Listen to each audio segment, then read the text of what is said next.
Hi everyone. Hi everyone, आप सभी का हमारे YouTube channel digital study facts पर पुनः स्वागत है। जैसा कि आप हम सभी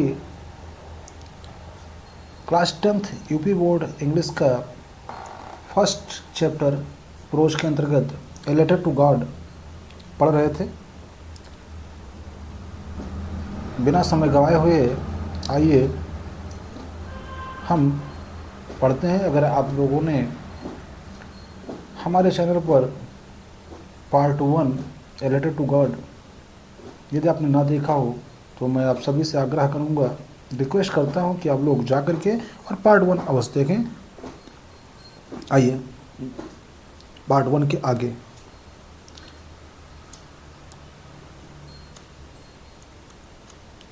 not a leaf remind on the trees. Not a leaf मतलब एक कोई भी पत्ती नहीं, रिमाइंड मतलब अवशेष बची, ऑन द ट्रीज मतलब पौधों पर, यानी पौधों पर कोई भी पत्ती नहीं बची थी। The corn was totally destroyed. The corn मतलब मक्के की फसल, वाज टोटली मतलब पूर्णतः, डिस्ट्रॉयड मतलब समाप्त हो गई थी। The flowers were gone from the plants. The flowers मतलब फूल, वियर गॉन मतलब चले गए, फ्रॉम मतलब से, द प्लांट्स मतलब पौधों से। अर्थात ओलावृष्टि होने के कारण, ओलों की बरसात होने के कारण जब ओले पड़े तो जो पौधों पर, मक्के के पौधों पर जो फूल लगे हुए थे, जो पुष्प लगे हुए थे, वो फूल गिर गए थे। लंचो सॉल मतलब लंचो की आत्मा was filled with sadness. Sadness मतलब दुख से, अर्थात लंचो की जो आत्मा थी वह दुख से भर गई थी, अर्थात लंचो दुखी हो गया। फैन मतलब जब, द स्टॉर्म हैड पास्ड यानी जब तूफान समाप्त हो गया था। ही स्टूड वो खड़ा हुआ, in the middle of the field मतलब खेतों के बीच में, एंड सेड और कहा, टू हिज सन्स मतलब अपने पुत्रों से, यानी अपने खेत के मध्य में, अपने खेत के बीच में खड़े होकर के लंचों ने अपने पुत्रों से कहा, ये प्लेग मतलब हमला या विपत्ति, आप लोकस्टस, लोकस्ट मतलब टिड्डियों का, would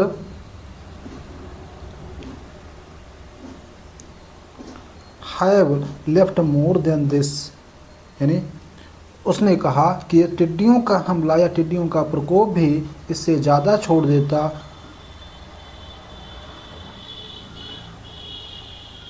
the hail has left nothing. The hail मतलब ओलों ने, हैज लेफ्ट मतलब छोड़ा है, नथिंग मतलब कुछ भी नहीं, अर्थात ओलों के, ओलावृष्टि ने कुछ नहीं छोड़ा। दिस ईयर मतलब इस वर्ष, we will have no corn तो हमारे पास कोई मक्का नहीं होगा, अर्थात इस वर्ष हमारे पास मक्का नहीं होगा। दैट नाइट वह रात, वाज ए सॉरोफुल वन मतलब दुखी रातों में से एक, अर्थात वह एक दुखद रात थी। ऑल आवर वर्क हमारी सारी मेहनत, फॉर नथिंग मतलब कुछ नहीं है, अर्थात हमारी सारी मेहनत व्यर्थ चली गई। देयर इज नो वन मतलब कोई नहीं है, हु मतलब जो, कैन हेल्प अस मतलब हमारी सहायता कर सकता है, यानी ऐसा कोई नहीं है जो हमारी सहायता कर सकता है। We will all go hungry this year. We will all मतलब हम सभी को,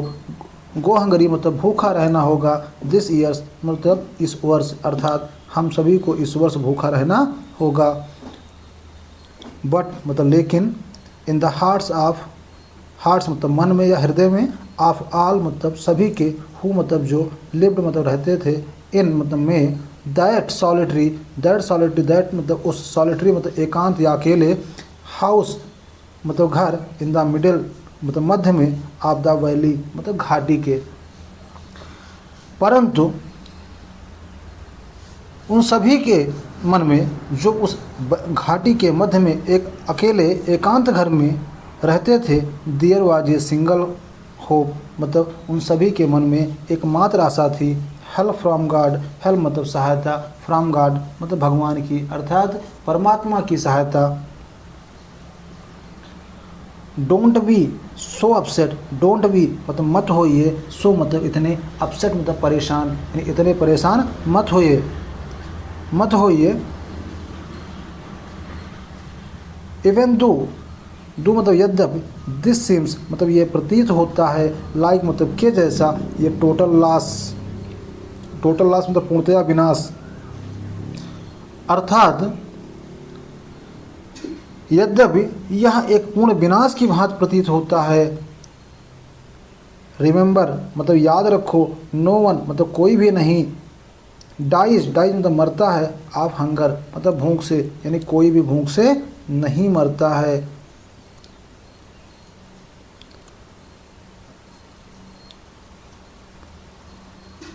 दैट्स मतलब जो व्हाट दे से मतलब वह कहते हैं, अर्थात जो लोग कहते हैं,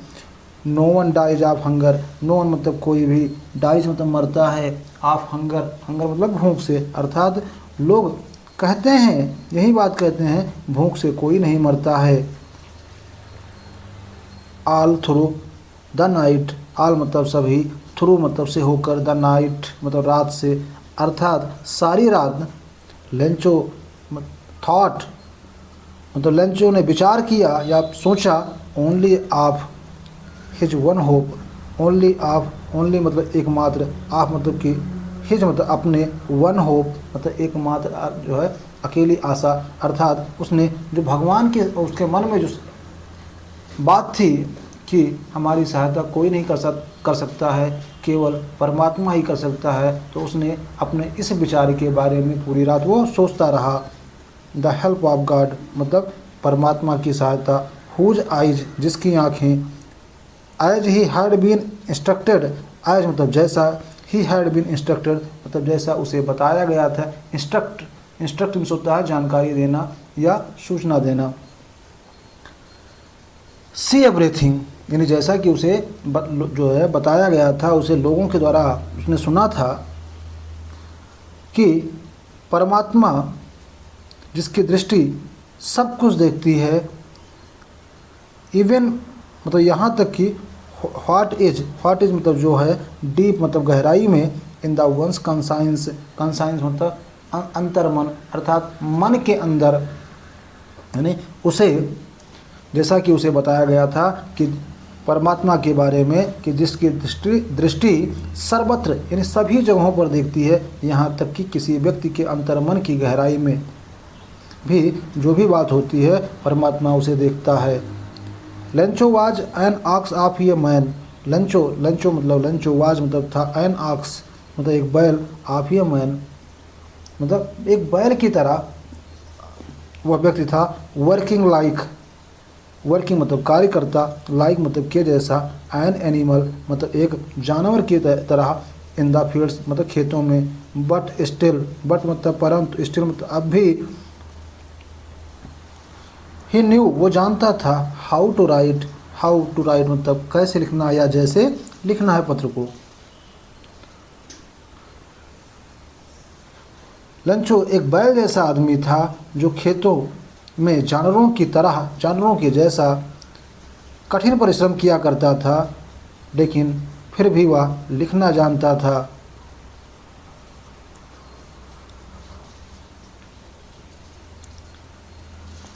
द फॉलोइंग संडे, फॉलोइंग मतलब अगले संडे मतलब रविवार को, एट डे ब्रेक मतलब सुबह, he began to write, he began मतलब उसने प्रारंभ किया, टू राइट मतलब लिखना, ए लेटर मतलब एक पत्र, व्हिच मतलब जिसे, ही हिमसेल्फ मतलब वह स्वयं, उड कैरी मतलब ले जाएगा, टू टाउन मतलब शहर को, एंड प्लेस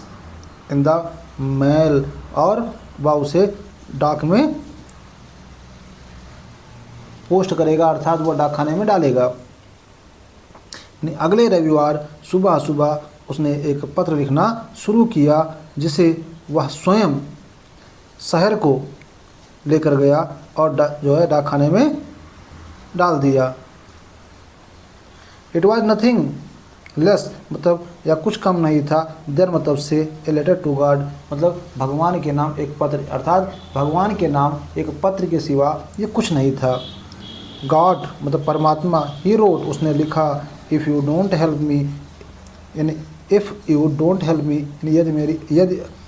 आप मेरी सहायता नहीं करते, माई फैमिली मतलब मेरा परिवार, एंड आई और मैं, विल गो हंगरी मतलब भूखा रहना होगा, दिस ईयर मतलब इस वर्ष। ने उसने पत्र में लिखा था कि परमात्मा के नाम पर, उसने भगवान के नाम पर उसने पत्र लिखा। उसमें उसने लिखा कि यदि आप मेरी सहायता नहीं करते हैं तो मेरे परिवार को और मुझे इस वर्ष भूखा रहना होगा। आई नीड मतलब मुझे आवश्यकता है, ये 100 पेसोज मतलब मुझे 100 पैसोज की आवश्यकता है। In order to sow my field again and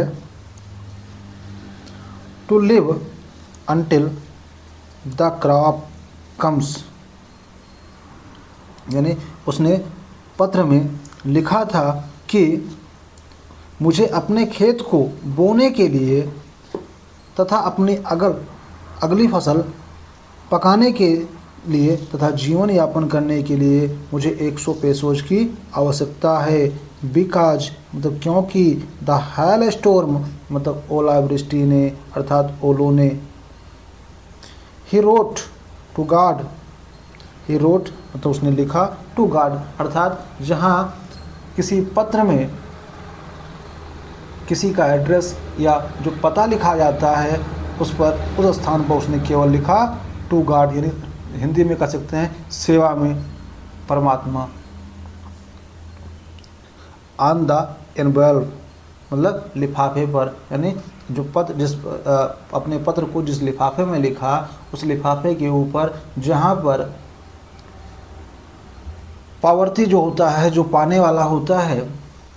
उस स्थान पर उसने केवल लिखा to God. Put the letter inside, put the letter मतलब उसने पत्र को रखा लिफाफे में, इनसाइड मतलब अंदर की तरफ, एंड और स्टिल ट्रबल्ड मतलब अब भी परेशान था, वेंट टू टाउन मतलब वो परेशान होते हुए भी वो परेशानी में वो शहर को गया। एट द पोस्ट ऑफिस मतलब डाकखाने पर, he placed a stamps on the letter मतलब उसने पत्र पर एक डाक टिकट चिपकाया, एंड ड्रॉप्ड और डाल दिया, इट मतलब इसे, इनटू द मेल बॉक्स और उसने उसे पत्र पेटिका में डाल दिया। वन ऑफ द एम्प्लॉइज मतलब एक कर्मचारी, हु मतलब जो, वाज ये पोस्टमैन मतलब डाकिया था, एंड मतलब और, आल्सो मतलब भी, help at the post office, help मतलब सहायता करता था, एट द पोस्ट ऑफिस मतलब डाकखाने पर, यानी वहाँ का एक कर्मचारी जो वहाँ का जो डाकिया था वह लोगों की सहायता भी किया करता था, लोगों की सहायता भी करता था। वेंट टू हिज बॉस मतलब अपने मालिक के पास गया, लाफिंग हार्डली, लाफिंग मतलब हंसते हुए, हार्डली मतलब मन ही मन, एंड सो मतलब दिखाया, ही मतलब उसे, द लेटर टू गॉड मतलब परमात्मा के लिए पत्र। डाकघर का एक कर्मचारी जो डाकिया था और डाकघर में सहायता भी किया करता था, मन ही मन हंसते हुए अपने मालिक के पास गया और उसने परमात्मा के नाम लिखे गए पत्र को दिखाया। Never in his career, never मतलब कभी नहीं, इन हिज कैरियर मतलब अपनी नौकरी के दौरान, एज ए पोस्टमैन मतलब डाकिए के रूप में, हैड ही नोन मतलब उसने जाना था, दैट एड्रेस मतलब उस पता के बारे में, अर्थात कहने का अर्थ है कि एक डाकिए के रूप में अपनी नौकरी के दौरान उसने कभी भी ऐसा पता नहीं देखा था। द पोस्ट मास्टर मतलब जो डाकपाल था, डाक अधीक्षक था, ये फैट मतलब एक मोटा, अमेबल मतलब खुश मिजाज या दिलचस्प,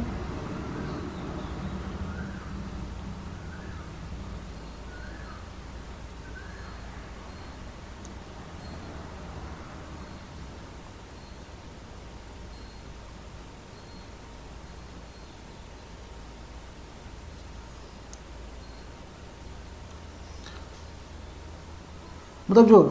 डाक अधीक्षक था वह डाक अधीक्षक एक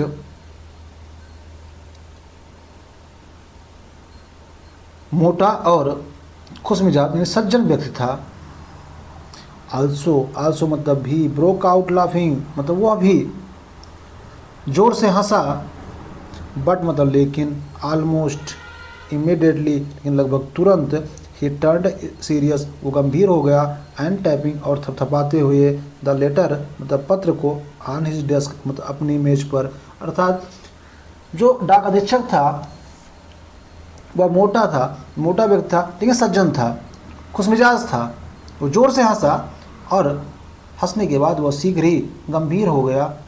तुरंत गंभीर हो गया और पत्र को उसने अपनी मेज पर थपथपाते हुए कहा, व्हाट फेथ मतलब कमेंटेड में टिप्पणी किया, कहा व्हाट फेथ क्या विश्वास है। आई विश मिस होता है काश, आई हैड मतलब मेरे पास होता, द फेथ मतलब विश्वास, ऑफ द मैन मतलब आदमी का, हु रोट मतलब जिसने लिखा, दिस लेटर मतलब पत्र। यानी उसने कहा क्या विश्वास है, आई विश मतलब काश, I had the faith of the man who wrote this letter मतलब मेरे पास भी परमात्मा के ऊपर ऐसा ही विश्वास होता जैसा इस पत्र के लेखक का है। स्टार्टिंग अप ये correspondence with God. Starting up मतलब शुरू करना, या कोरेस्पोंडेंस मतलब पत्राचार विथ गॉड मतलब परमात्मा के साथ, अर्थात परमात्मा से पत्र व्यवहार शुरू करना, पत्राचार शुरू करना।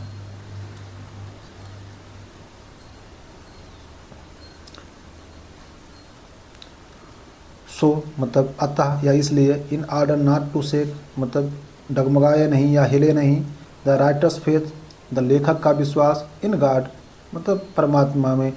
The post master came up with an idea यानी जो डाकिया था उसके मन में एक विचार आया, आंसर मतलब उत्तर देने का, द लेटर मतलब पत्र का। नहीं, जो डाकिया था, जो डाकपाल था,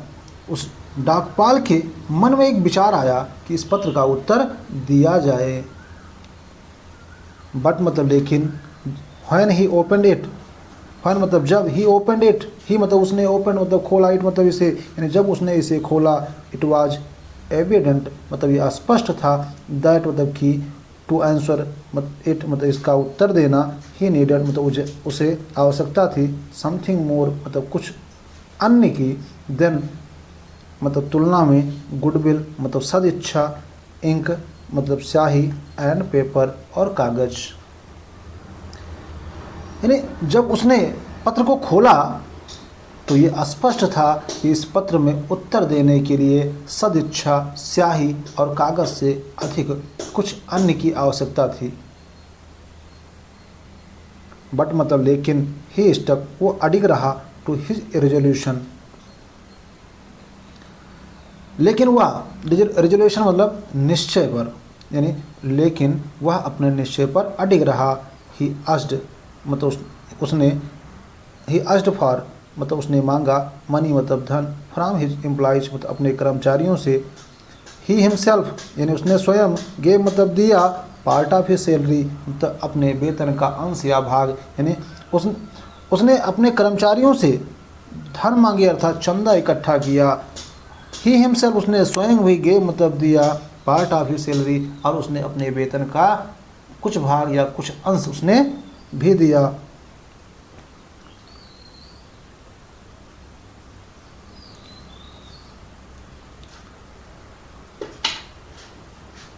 एंड तो और सेवरल मतलब अनेकों, फ्रेंड्स मतलब मित्र, ऑफ हिज मतलब उसके, बियर ऑब्लाइज्ड मतलब तैयार हो गए, टू गिव मतलब देने के लिए, समथिंग मतलब कुछ, फॉर एन एक्ट मिस होता है कार्य, ऑफ चैरिटी मिस होता है दान, यानी और उसके कई मित्र भी इस दान के लिए, पुण्य के कार्य को करने के लिए तैयार हो गए। इट वॉज इम्पॉसिबल यह संभव था, फॉर हिम मतलब उसके लिए, टू गैदर मिस होता है इकट्ठा करना, टुगेदर मतलब एक साथ या साथ साथ, 100 पेसोस मतलब उसके लिए एक साथ 100 पेसोज को इकट्ठा करना कठिन था। सो मतलब इसलिए या अतः he was able to send the farmer only a little more than half.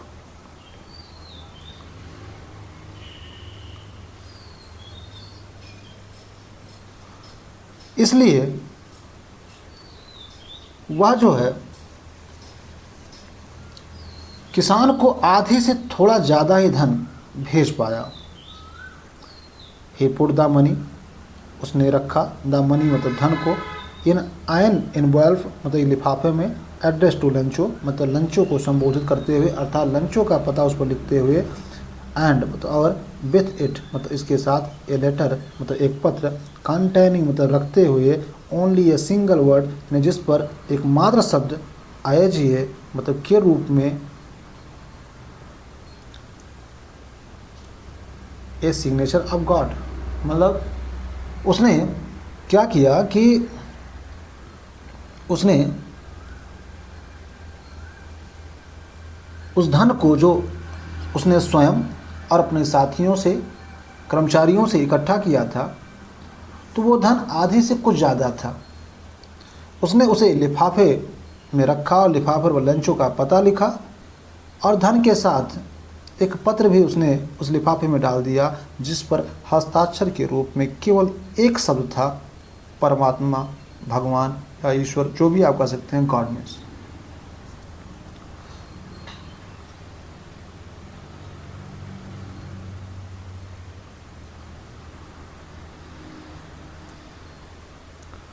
The following Sunday मतलब अगले रविवार को लंचो के मतलब तो लंचो आया या बिट एर्लियर तो थोड़ा जल्दी, देन असवल, असवल मतलब सामान्य,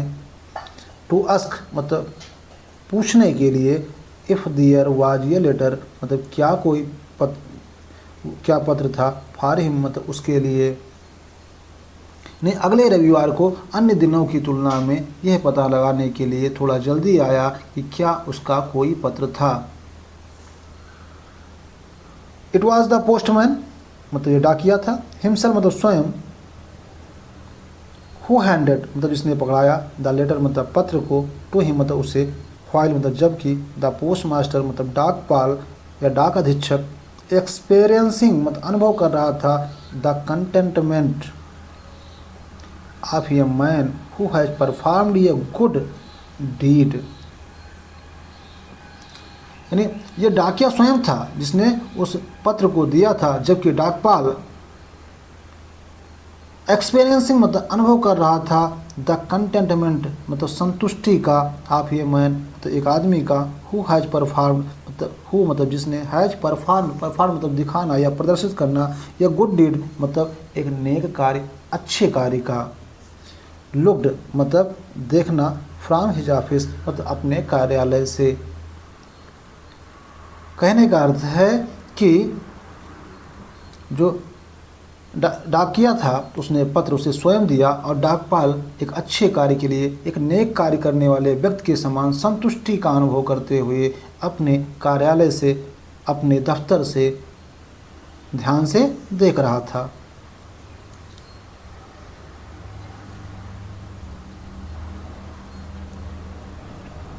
लंचो सोड लंचो ने दिखाया, not the slightest surprise, not मतलब नहीं, द स्लाइटेस्ट मतलब हल्के से भी हल्का, सरप्राइज मतलब आश्चर्य, on the seeing the money,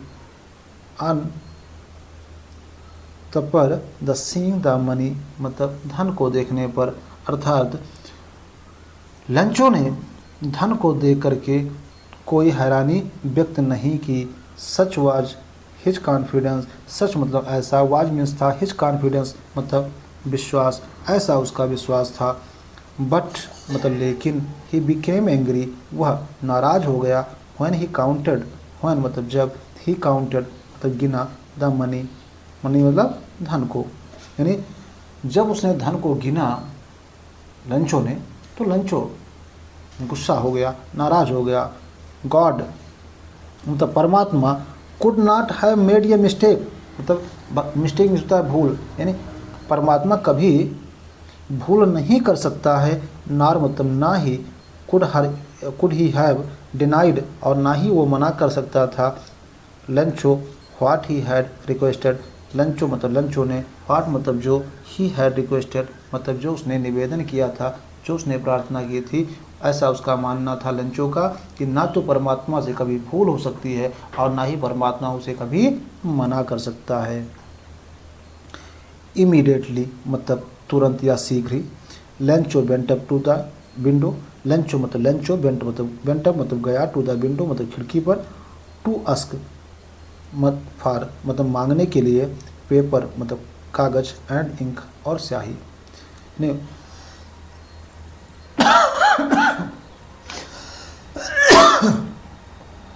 यानी लंचो जो है वह तुरंत ही खिड़की पर कागज और स्याही मांगने के लिए गया।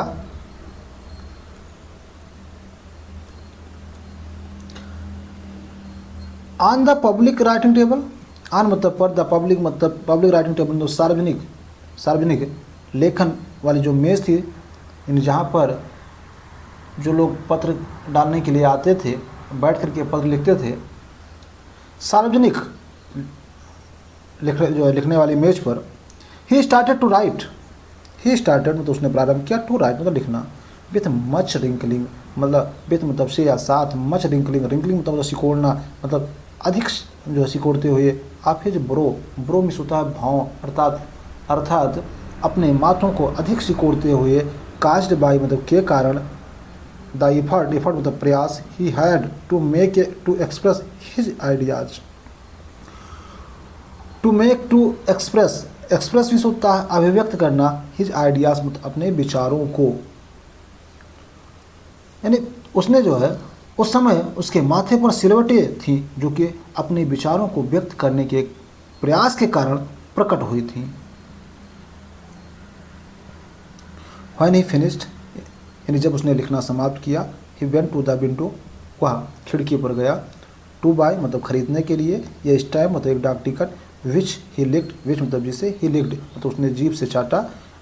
एंड देन और फिर अफिक्सेड मतलब चिपका दिया, टू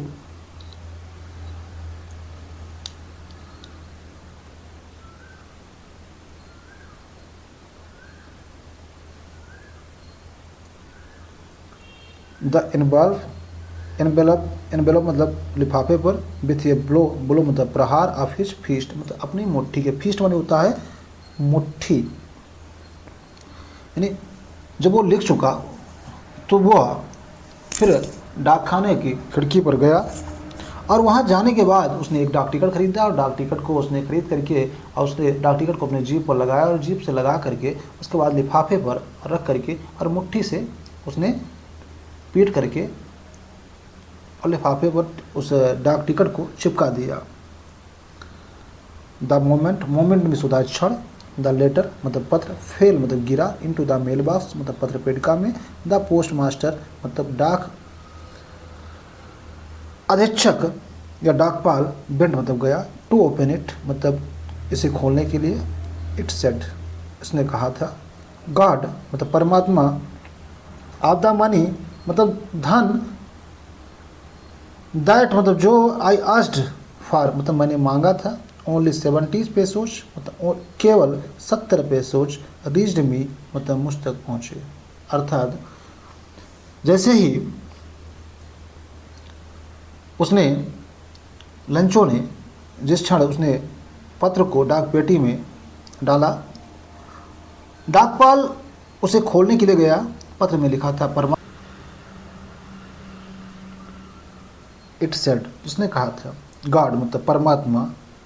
ऑफ द मनी मतलब धन, दैट आई आस्क्ड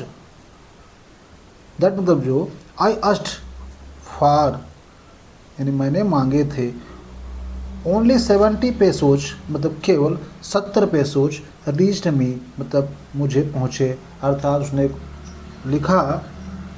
कि परमात्मा मैंने जो पैसे मांगे थे उसमें से केवल 70 पेसोज ही मेरे पास पहुँचा। सेंड मी तो मुझे भेजो, द रेस्ट मतलब शेष, अर्थात मुझे शेष धन मुझे भेजिए, सिंस मतलब क्योंकि, I need it very much यानी मुझे इसकी बहुत ज़्यादा आवश्यकता है, नीड मीन्स होता है आवश्यकता, बट मतलब परंतु, don't send it to me मतलब परंतु मुझे इसे मत भेजना through the mail, through the mail, mail मतलब डाक से, थ्रू मतलब से, यानी मुझे इसे मत भेजना डाक से, बिकॉज मतलब क्योंकि, द पोस्ट ऑफिस मतलब डाक खाने के एम्प्लॉइज मतलब कर्मचारी, आर मतलब हैं ये ब्रंच ऑफ क्रुक्स मतलब ठगों का समूह। नीचे लंचो ने अपना नाम लिखा, यानी उसने कहा कि मैंने जो धन मांगा था उस धन में से केवल 70 पेसोज ही मेरे पास पहुँचे। उसका मानना था कि परमात्मा ने 100 पेसोज मुझे भेजे होंगे और यहाँ के कर्मचारियों ने उसमें से 30 पेसोज निकाल लिए हैं, इसलिए उसने कहा कि परमात्मा मुझे शेष धन भेजिए, मुझे इसकी आवश्यकता है, लेकिन इसे डाक के माध्यम से मत भेजिएगा, क्योंकि जो यहाँ के कर्मचारी हैं वो ठगों का समूह है, वो ठग लेंगे। ऐसा जो है उसने उस पत्र में, दोबारा उसने जो लिखा उस पत्र में उसने लिखा। इस प्रकार हमें लंचों के परमात्मा में विश्वास के बारे में ये कहानी हमें मिली कि उसके कैसा उसकी भगवान में अटूट आस्था थी और क्या हुआ। कुछ भी यदि इस कहानी के बारे में अगर आप लोगों को समझ में ना आया हो तो आप लोग कमेंट कर सकते हैं, आप लोगों को कैसा लगा, अपनी राय, अपने सुझाव आप दे सकते हैं। मिलते हैं अगले चैप्टर के लिए, तब तक के लिए आप सभी को thank you, have a nice day.